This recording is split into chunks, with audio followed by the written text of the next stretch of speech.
toutes, c'est Onaku. Aujourd'hui, je vous retrouve pour le premier chapitre des bonnes manières à retenir quand vous êtes au Japon. Enfin, je tenais aussi à remercier Emma Bref de m'avoir fait généreusement ma bannière, et que j'ai un peu modifiée par la suite, mais aussi de m'avoir aidé à faire mon intro, que tu m'as fait pour moi. Très honnêtement, je suis très touchée par tes petites intentions, mais toi aussi tu vas avoir, comme tout le monde, le privilège de connaître les bonnes manières avec mes abonnés.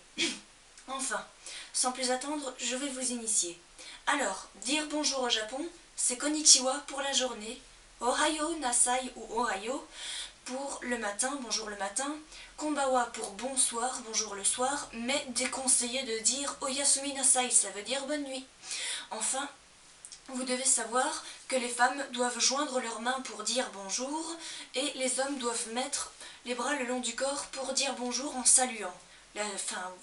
Vous devez faire une courbette à au moins 15 degrés. Donc voilà, si votre interlocuteur démarrera une petite conversation avec vous s'il en a le temps. S'il ne veut pas, ne le harcelez pas, c'est mal poli. Donc ensuite, alors voilà. Ce que vous devez faire, c'est que si vous vous tenez à présenter vos excuses, c'est une courbette à 45 degrés que vous devez exécuter, parce que de cette manière, votre interlocuteur comprendra l'intérêt de vos excuses et voudra bien vous excuser par la suite. Pour dire merci à un cadeau que l'on reçoit, toujours donner ou accepter un cadeau à deux mains. Parce que si vous acceptez à une main ou que vous offrez un cadeau à une main, ça revient au même à l'interlocuteur que l'on te jette quelque chose à la figure. Et en gros, c'est un peu mal poli pour eux d'offrir ou de prendre quelque chose à une main. Alors, ensuite, il est déconseillé d'ouvrir un cadeau devant son interlocuteur parce que la réaction devant un cadeau est aussi mal polie, qu'elle soit positive ou négative. Enfin, ce que vous devez faire, à éviter de faire plutôt, c'est d'offrir un cadeau comportant le chiffre 4 ou 9, du genre les pendules, les jeux de société et divers jeux de cartes.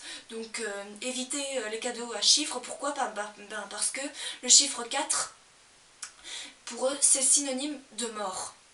Et le chiffre 9, pour eux, c'est synonyme de souffrance. C'est pour ça que dans les hôpitaux, les hôtels ainsi que divers buildings ayant plusieurs étages, il n'y a ni de chambre 4, ni de chambre 9 et encore moins un étage comportant le chiffre 9 ou 4.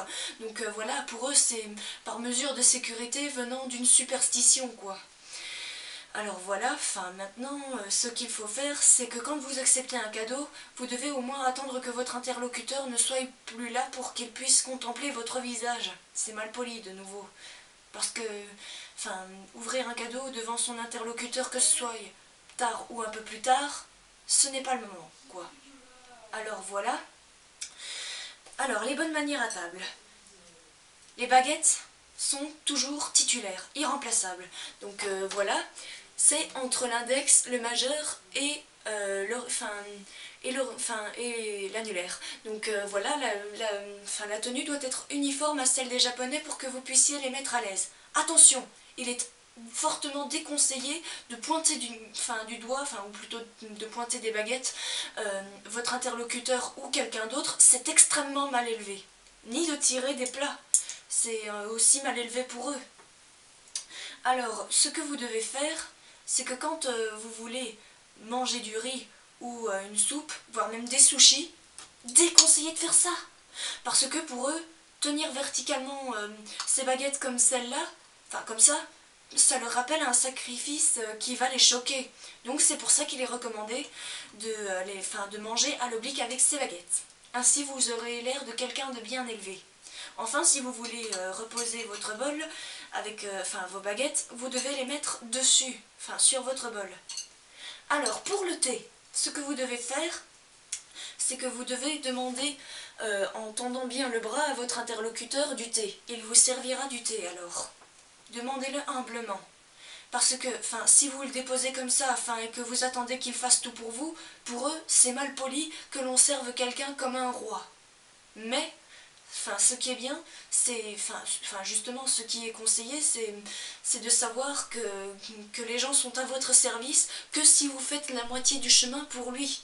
Comme ça, on n'a de dette envers personne. Alors oui, donc j'allais oublier. Enfin, ce n'est pas obligatoire, mais il est conseillé aussi de tourner son bol 2 fois, parce que cela porte bonheur pour les Japonais. Enfin, vous pouvez boire le thé et ainsi remercier votre interlocuteur qui vous a offert du thé.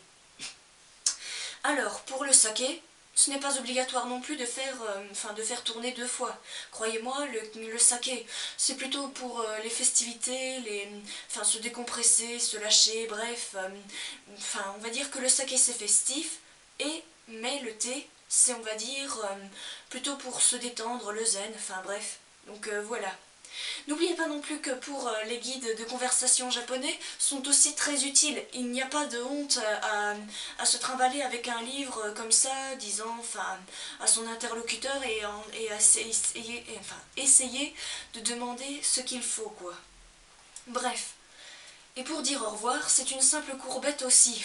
Vous devez simplement dire sayonara d'une petite courbette, comme toujours pour les femmes ou les hommes. Donc bref, mais bon. J'espère que ce premier chapitre sur les bonnes manières au Japon vous aura plu. N'hésitez pas à la partager cette vidéo si elle vous a plu, de vous abonner ou de mettre même un petit pouce bleu, ça fait toujours très plaisir. Bon bref,